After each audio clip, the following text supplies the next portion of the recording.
Vorbei sind die Zeiten von Lovecraft und Dark Fantasy. Sekiro, das neue Werk von From Software, entführt euch in eine fiktive Version der Sengoku-Zeit in Japan. Und nicht nur die Marke ist neu, auch beim Spielprinzip hat sich im Vergleich zu Dark Souls einiges geändert. Sekiro ist nicht perfekt, aber ohne Frage ein herausragendes Action-Adventure. Die Rollenspielelemente, Waffen und Rüstungsvielfalt wurde aufs Nötigste beschränkt. Ihr kämpft nur mit dem Katana und diversen Sekundärwaffen. Dafür besitzt ihr nun aber einen Greifhaken, seid viel beweglicher auf den Beinen und nutzt auf Wunsch Stealth-Techniken, um die Gegner mit einem Schlag auszuschalten. Ähnlich wie in Bloodborne sind die Duelle flott und erfordern oft Aggressivität. Mit einer Mischung aus Blocken, Angriffen und Parieren nehmt ihr die Gegner im Klingentanz aufs Korn. Eine Ausdauerleiste gibt es nicht mehr, ihr könnt so oft ausweichen, wie ihr wollt. Da die Unverwundbarkeitsframes in Sekiro aber ganz anders sind als in den restlichen From-Werken, kommt ihr mit den eingeübten Taktiken von früher oft nicht weiter. Die Corpse-Run-Mechanik ist Geschichte. Stattdessen belebt ihr euch nach dem Bildschirmtod auf Wunsch an Ort und Stelle wieder. Das geht aber nicht unendlich oft und nach dem endgültigen Ableben wird euer Geld und die gesammelte Erfahrung halbiert.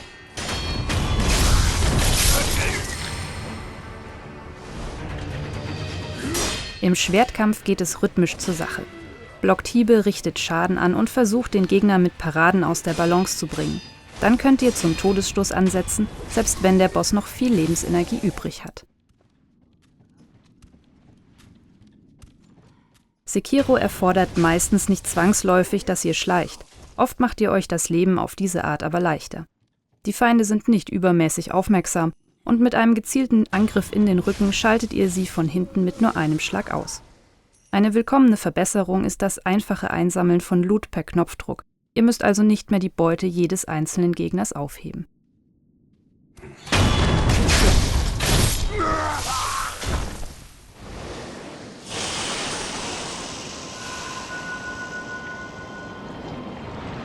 Die wenigen Momente, in denen Stealth wirklich ein Muss ist, sind toll in Szene gesetzt.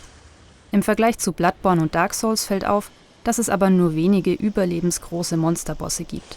Viele eurer härtesten Widersacher sind von menschlicher Statur. Auch dadurch hebt sich Sekiro erfolgreich von seinen Geschwisterspielen ab.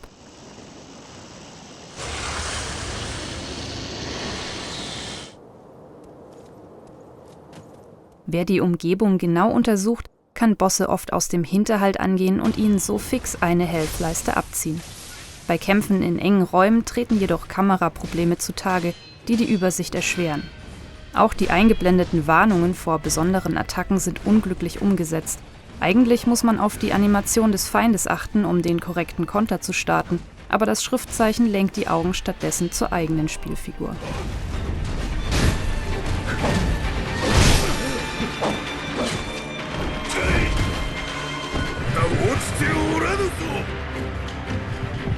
Nichtsdestotrotz gehören die Obermotze wieder zu den Highlights des Spiels. Gerade die storyrelevanten Bosse sind toll inszeniert und abwechslungsreich gestaltet. Bei vielen Kämpfen habt ihr die Möglichkeit, euren Greifhaken einzusetzen, um Boden gut zu machen und die Feinde zu unterbrechen. Auch durch das erwähnte Fehlen einer Ausdauerleiste sind die Kämpfe in Sekiro wunderbar rasant und adrenalingeladen. Auf Hilfe durch andere Spieler könnt ihr jedoch nicht bauen, es gibt keinen Mehrspieler- und Koop-Modus. Bei manchen Zwischenbossen ist es trotzdem manchmal erschreckend einfach, mit billigen Taktiken den Sieg davonzutragen, etwa mit Sprungangriffen wie hier oder mit dem typischen Umrunden, das schon bei Dark Souls oft zum Einsatz kam. Schade auch, dass so viele Zwischenbosse zweit- und sogar drittverwertet werden, wenn auch mit leichten Unterschieden. Allerdings muss man dabei erwähnen, dass viele davon optional sind. Da ihr allerdings durch das Sammeln von Perlen die Zwischenbosse fallen lassen, eure Vitalität verbessert, seid ihr dennoch angehalten, möglichst viele dieser Feinde zu erledigen. Lebensretter sind oft die Aufsätze für eure Armprothese. Eine der praktischsten Erweiterungen ist dabei das Feuerwerk, mit dem ihr so ziemlich jeden Widersacher stunnt. Gerade bei mehreren Gegnern ist der Effekt praktisch. Nicht jedes der Werkzeuge ist allerdings so hilfreich. Bei einigen müsst ihr euch erst langsam mit dem Moveset vertraut machen oder sie passen nur in bestimmten Situationen. Sekiro bietet in dieser Hinsicht wenig Varianz. Dafür wechselt ihr die Aufsätze schnell per Knopfdruck, ihr könnt jederzeit ins Menü wechseln, um weitere Anpassungen vorzunehmen.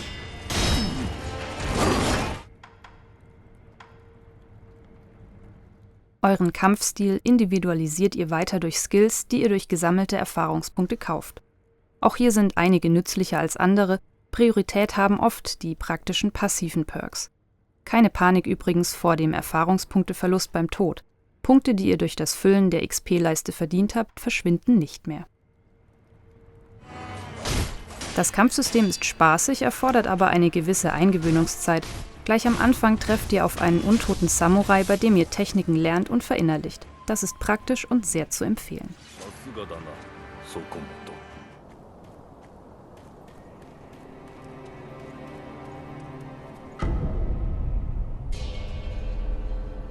Die Spielwelt ist wundervoll umgesetzt, das Leveldesign ist gelungen. Wer aufmerksam ist, wird mit speziellen Items oder auch manchmal nur einem praktischen Blick auf Orte belohnt, die man erreichen kann. Hier etwa sehen wir schon, dass sich links vor uns ein Speicherpunkt befindet.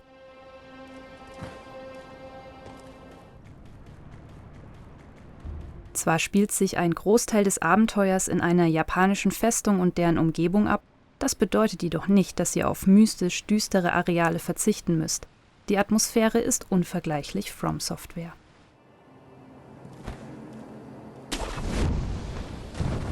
Wie vom Studio gewohnt, ist die Weltgestaltung offen, voller geheimer Wege, Abkürzungen und alternativer Routen. Dieses Mal erfordert es dank Greifhaken und Klettersystem auch ein wenig spielerisches Geschick, um diese versteckten Gebiete zu betreten. Und um manches der Spielenden zu erreichen, müsst ihr euch wirklich gut in der Welt umsehen und diverse Items einsacken.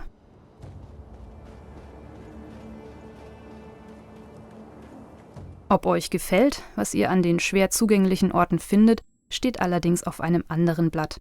Schön ist aber, dass ihr bei einigen Zwischenbossen auch nach dem Start des Kampfes noch die Möglichkeit habt, die Beine in die Hand zu nehmen. Oft gibt es nun nämlich keine Nebelwände mehr, die eure Flucht blockieren. Meistens lohnt es sich, später mit besseren Werten oder den passenden Items zurückzukehren und dann Rache zu üben. Dank des Schnellreisesystems vom Anfang des Spiels an und fair verteilten Schnellreisepunkten braucht ihr oft keine langen Laufwege in Kauf zu nehmen. Dass einige Gebiete aber, genau wie Bosse, zweit- und drittverwertet werden, ist schade, da hätten wir lieber ganz neue Areale besucht. Und nun müssen wir noch klären, wieso Held Sekiro eigentlich Japan unsicher macht.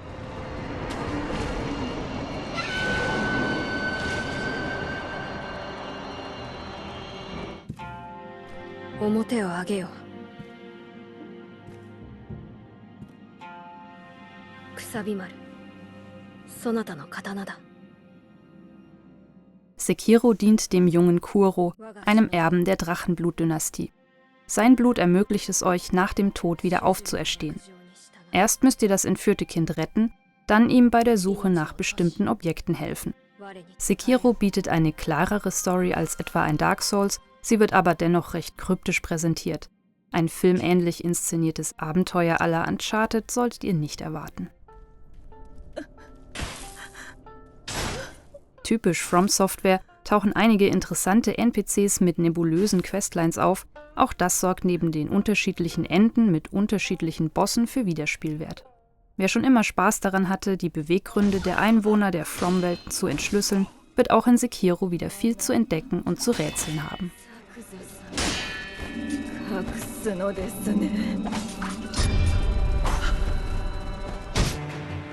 Die Gegnervielfalt ist zwar hoch, aber nicht ganz so breit gefächert wie in einem Dark Souls oder Bloodborne. Die geringere Bildvielfalt, man kann sich weniger spezialisieren, etwa auf Magie oder dergleichen, könnte erklären, wieso viele Sekiro schwieriger finden als die Vorgängerwerke des Studios.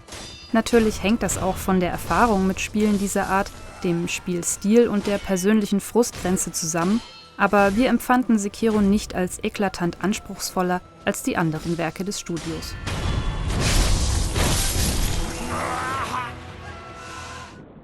Zusammengefasst lässt sich sagen, dass Sekiro ein anspruchsvolles, spaßiges, atmosphärisches Erlebnis mit ein paar Kameraschwächen ist, unter dessen Oberfläche sehr viel schlummert, wenn man denn die Lust hat, darin abzutauchen.